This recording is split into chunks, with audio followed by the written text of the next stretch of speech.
समाधि वाले बाबा की, सब संतन की, अपने अपने गुरु गोविंद की, महापार्वती पते।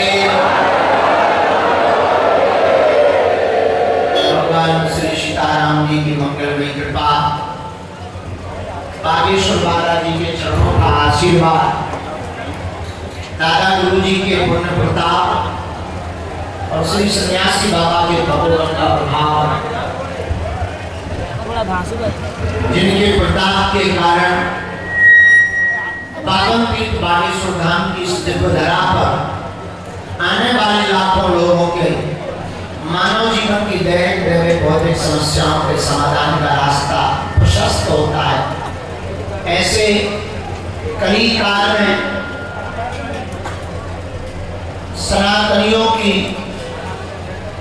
जीवन रक्षा का जीवन देने वाले कलियुग के राजा श्री बागेश्वर बालाजी के चरणों में मंगलमय प्रणाम करके आप सबको खूब खूब आशीर्वाद दे रहे हैं।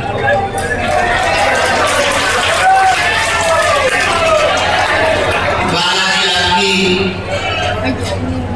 अर्जी सुने, दया करें, कृपा करें।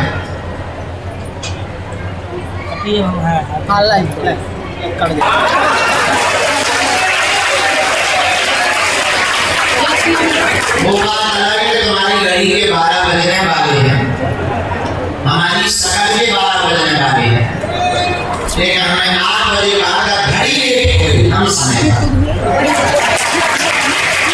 हमें ये कहा था 8 बजे आएंगे, रात की या सुबह के थोड़ी कहा। अब सुबह के निकल गए, मान के चलो हम रात के एक बार बोल रहे विलम्ब हो गया है, उसके पीछे कारण बुढ़ापे का शरीर है। 9-10 बजे तक भभूति काटते हैं, 11-12 बजे तक महाप्रसाद पाया, दान की मीटिंगें हुई, सेवादारों की मीटिंग हुई। अभी हम एक चिंतन में अन्नपूर्णा को लेकर भारत की सबसे व्यवस्थित अन्नपूर्णा बनाने का हमारा संकल्प है।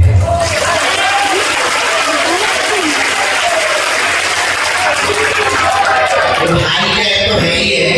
कल रात को हमने मीटिंग में बैठक लिया, बैठक में ये निर्णय लिया कि अब आप लोगों को अन्नपूर्णा में नीचे बैठ के नहीं पाना पड़ेगा, कुर्सी और टेबल पर बैठ करके प्रसाद पाना है।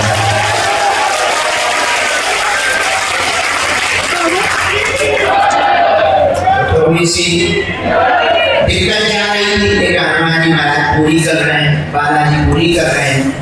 और अभी और उपाय कर दिया, अब आने वाले भक्तों के जन्म दिवस या पितरों के लिए बागेश्वर धाम अन्नपूर्णा पर उनकी तरफ से भंडारा करवाया।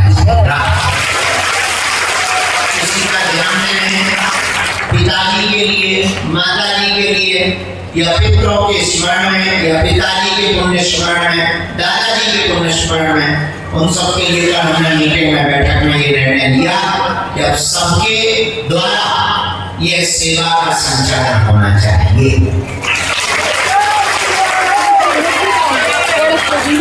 उसी कारण से लगभग 12 बज गए मीटिंग में बैठे बैठे, इसीलिए थोड़ा विलंब हो गया, लेकिन देर आए पर भले आए। I am very not sorry, क्योंकि काम तो हम आपका ही कर रहे हैं। भगवान बागेश्वर बालाजी के प्रांगण में जो भी आज के दरबार में आए हैं, हम आप सब मंगलमय आशीर्वाद देते हुए बिना विलंब किए हुए आज का दरबार प्रारंभ करवाते हैं। कल भी ना चाहते हुए दरबार लगेगा गुरु जी की प्रेरणा से। अब आज का दरबार हनुमान जी के चरणों में प्रारंभ करते हैं। एक बात सुनो,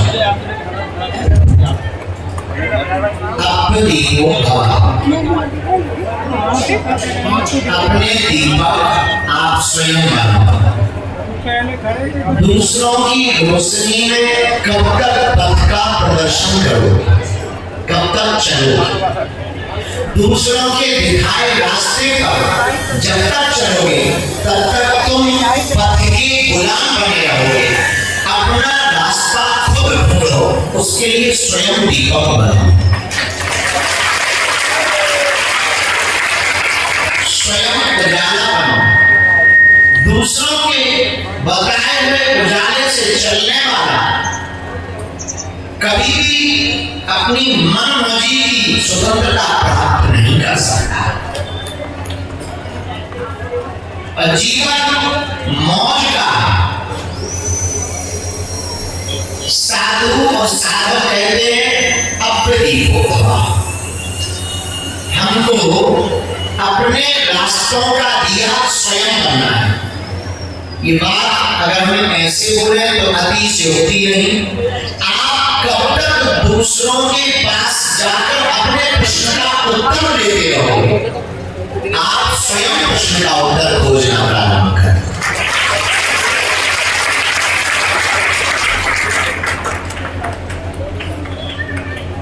आप स्वयं अगर प्रश्न का उत्तर पा जाओगे तो तुम्हें दूसरों के पास भटकने की आवश्यकता नहीं। जरूरी नहीं जो तुम्हारे बारे में दूसरा बोल रहा वो सही बोल रहा। इतना काम फंसा दे।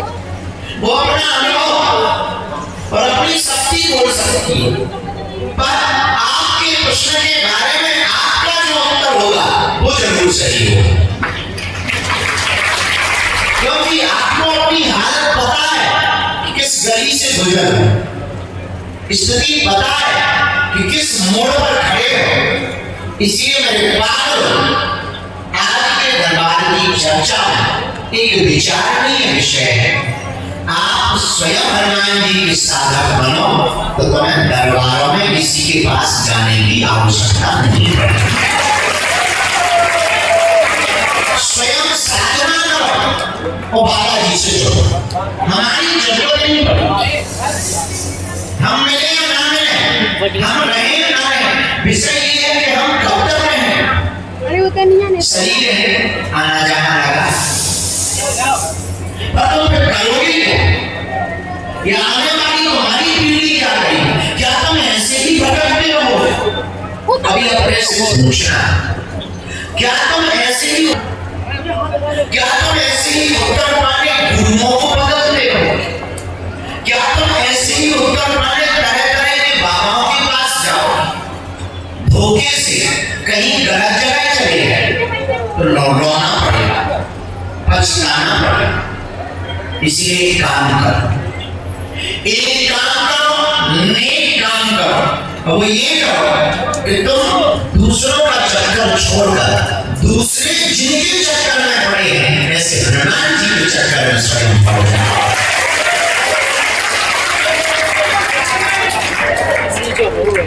पर मन बड़ा खराब, तुमको ऐसे भगवान की जरूरत है कि मुंह में नारियल डाले और हाथ में फूट के निकाला। तुम ऐसे गुरु की खोज में रहते हो कि हम जाए वो चुटकी बजाए और धरती फट जाए। हम कहें गुरु जी पानी चाहिए, धरती फट के सीधी जलधारा बहे। तुम ऐसे गुरु की तलाश में हो कि हम कहें गुरु जी बच्चा नहीं हो तुरंत और मैं तरफ काट सका हो। इसीलिए तुम हैरान, इसीलिए तुम धक्के खाते। तुम्हें पता है तुम्हारे पीठ पीछे तुम्हारी कितनी हंसी उड़ाई जाती, तुम्हारे परिवार के लोग तुम पे हंसते, तुमसे जुड़े हुए लोग ही ताने देते हैं बड़ा भगवान का भक्त तो है ना, क्या पाया। और सच